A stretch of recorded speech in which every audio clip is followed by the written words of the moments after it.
Mesdames et messieurs, bonjour et bienvenue dans ce journal de la CAN 2023 à la présentation d'Aouda Kone. Au menu, un avant-goût des matchs avec nos différents reporters. Le Mali, dans l'histoire de la CAN, sera aussi au menu et bien d'autres informations. Une fois de plus, bonjour et installez-vous confortablement. C'est parti pour une dizaine de minutes d'infos sportives.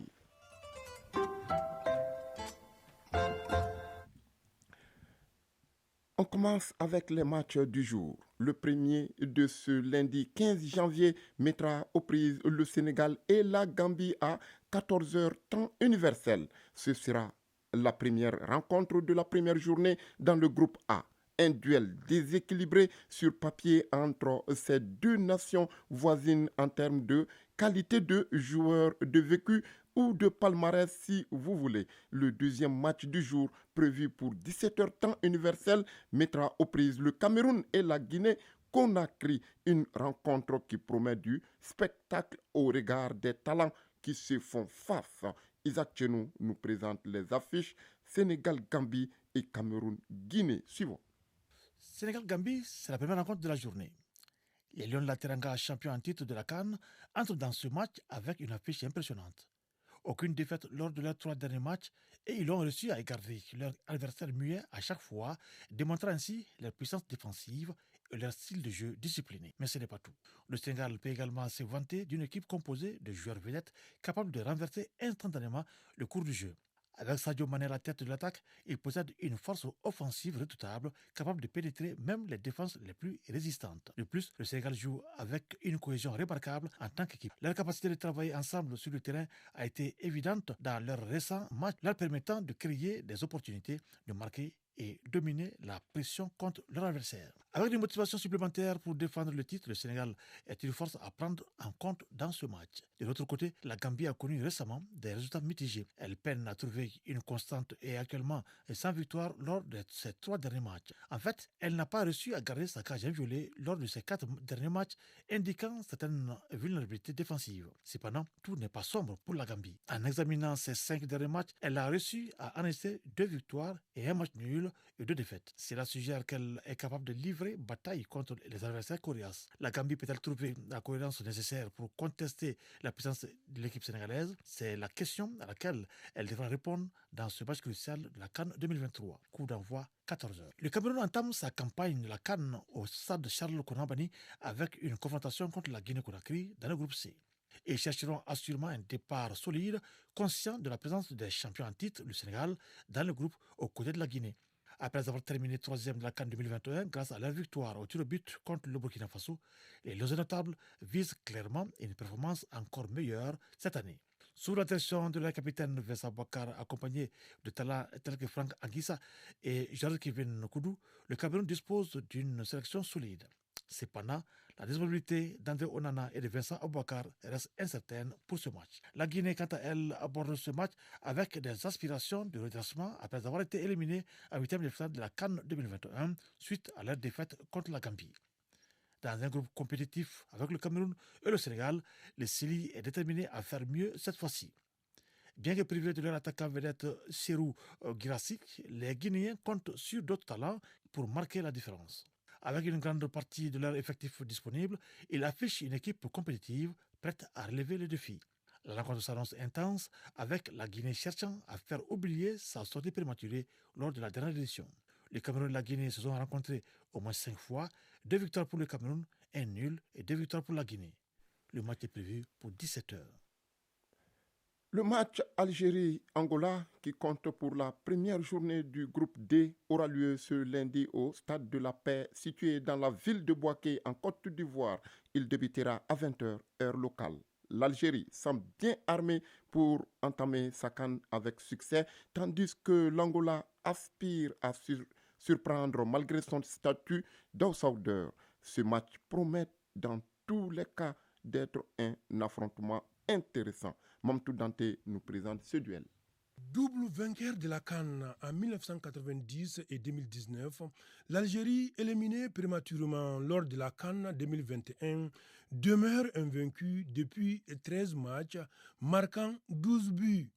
L'équipe au complet, avec ses grandes stars, a atteint la finale du CHAN et s'est qualifiée pour la Coupe d'Afrique des Nations avec 5 victoires et un nul lors des éliminatoires. Classée actuellement 34e nation mondiale au classement FIFA, l'Algérie semble prête pour bien commencer la Coupe d'Afrique des Nations 2023. L'Algérie vise un début de tournoi convaincant pour affirmer sa position parmi les favoris. Forte d'une série de 22 matchs sans défaite et de 5 victoires consécutives lors de ses 5 derniers matchs, pendant lesquels elle a inscrit 14 buts, l'Algérie aborde donc la compétition avec une forme exceptionnelle. Depuis leur non-qualification pour la Coupe du Monde 2022, l'Algérie n'a perdu qu'un seul match amical international, c'était contre la Suède.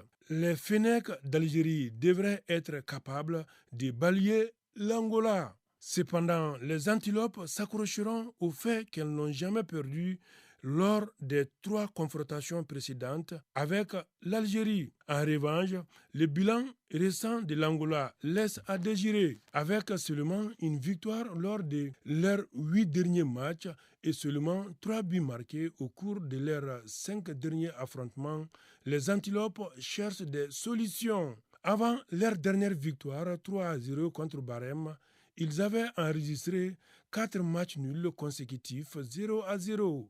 Pour espérer la victoire, ils doivent résoudre leurs problèmes dans l'animation offensive. Les Antilopes sont confrontés à une tâche ardue contre une équipe algérienne en pleine confiance. Depuis les quarts de finale de la CAN en 2008 et 2010, l'Angola n'a pas dépassé les premiers tours des compétitions majeures.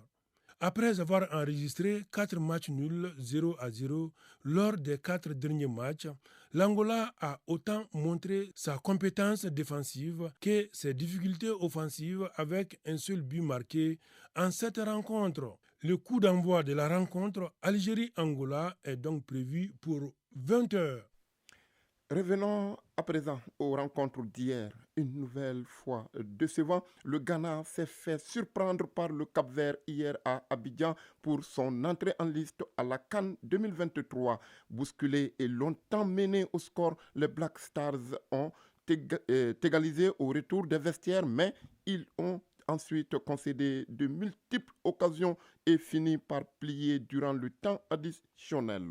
Score final 2-1 pour le Cap-Vert. Le Nigeria a raté son entrée en lice aussi. Les Super Eagles ont buté sur la Guinée équatoriale, score 1 but partout.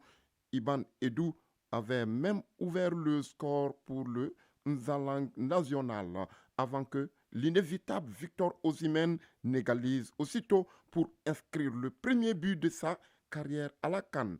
L'Égypte s'en est remis à un pénalty transformé par Mohamed Salah durant le temps additionnel pour arracher le match nul à la 97e minute face au Mozambique 2-2, score final. Ce résultat représente néanmoins une grosse contre-performance pour les Pharaons face à des Mambas qui ont frôlé l'exploit. La CAN Côte d'Ivoire 2023, nous faisons aujourd'hui immersion dans le centre des accréditations à Korogo, véritable préalable à la couverture de l'événement pour les hommes de médias. L'obtention et le retrait du badge constituent une étape primordiale pour tous les journalistes. À Korogo, le centre a déjà délivré plus de 120 accréditations aux médias et la presse malienne sur place est presque dans son ensemble déjà accréditée pour l'événement. Les détails avec l'un de nos envoyés spéciaux à Korogo, Fotiki Tunkara. Installé dans l'enceinte du stade Amadou Coulibaly de Korogo dans un chapiteau blanc, le centre des accréditations tourne en plein régime. À l'œuvre depuis le 26 décembre dernier, ce centre est au four et au moulin pour répondre aux sollicitations. Arthur Dobé, chargé de mission accréditation à Korogo. Ça se passe bien. On est en train de générer toutes les accréditations qui nous ont été données. Donc les journalistes comme vous êtes passés pour récupérer votre accréditation. J'espère que ça s'est bien passé. La procédure normale que tous les journalistes suivent. Ils lancent une demande et la CAF également les envoie en mail pour leur donner un identifiant, d'accord, qui les donne accès également d'être accrédités. Et par la suite, ils seront dans les centres et on les produit, on les génère également l'accréditation, tout simplement. Avec une équipe de 14 personnes, ce centre très sollicité reçoit quotidiennement environ 60 à 100 journalistes, sans compter les autres demandeurs. Au total, 2200 accréditations sont déjà délivrées. Et sur ce nombre, plus de 120 sont attribués aux médias. À ce niveau, le Mali n'est pas resté en marge. Sur environ 144 demandes adressées à la CAF, 80 ont été satisfaites. Baba Sissouma, vice-président de la GSM. Oui, c'était le premier point. Nous l'avons réussi à pratiquement 99,99%. Il reste à mon niveau une seule personne qui n'est pas encore accréditée. Et je pense que ce sera chose faite avant le match du Mali. La presse malienne est prête. Nous sommes, en tout cas à notre niveau, une bonne soixantaine. Ça, c'est sans compter l'ORTM et d'autres journalistes qui ne sont pas militants de l'association. Avec ce PC Sésame en main, véritable préalable à la couverture de la CAN pour tous les médias, le travail peut maintenant commencer pour la presse malienne déjà d'attaque. Abdul Salam Bamara, Aruna Diara, Amalandouré, Arjumatina, Foutiki Tunkara, depuis Kourougo pour l'ORTM. Avant de boucler ce journal de la CAN 2023, nous allons plutôt vous parler du parcours des Aigles du Mali à la CAN. Les Aigles du Mali s'apprêtent à participer à leur 13e participation phase finale de CAN. De 1972 à 2021, l'équipe court toujours derrière le trophée. Quelle moisson pour les Aigles en Côte d'Ivoire. Siragatou Sissé nous parle du parcours des Aigles à la CAN. Les Aigles du Mali s'apprêtent à disputer leur 13e phase finale, la 9e consécutive. Le temps avait été donné en 1972 au Cameroun. Le Mali, avec dans ses rangs Feu Salif Keïta, Cheikh Fantamadi Diallo, Feu Nani Touré, Feu Mamadou Keïta Kapi, échoue en finale devant le Congo 3-2.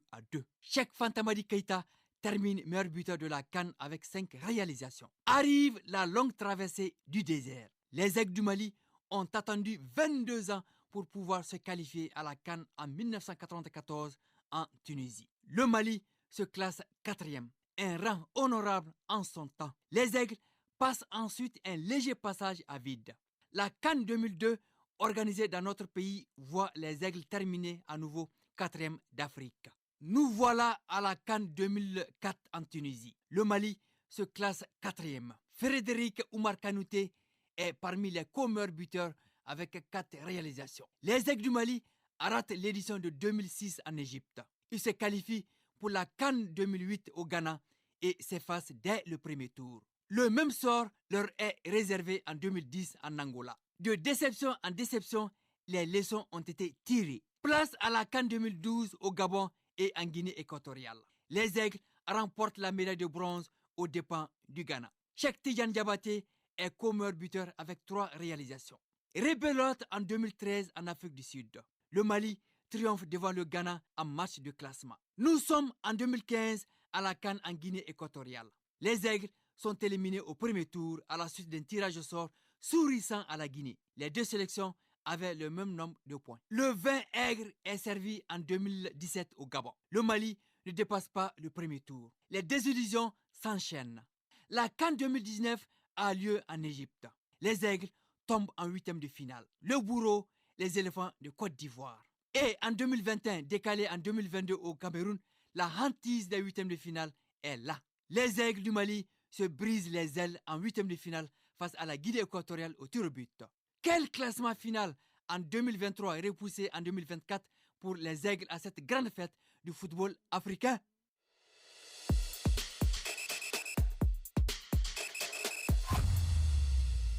Le Mali entre en lice demain mardi. Ce sera contre l'Afrique du Sud à 20h temps universel. C'est donc tout pour ce numéro de journal de la CAN 2023. Alou Koulibaly a assuré la mise en onde, mise en ligne, Cheikh Oumar Traoré, et réalisation et coordination Isaac Tchenou. Daouda Kone était au micro pour la présentation.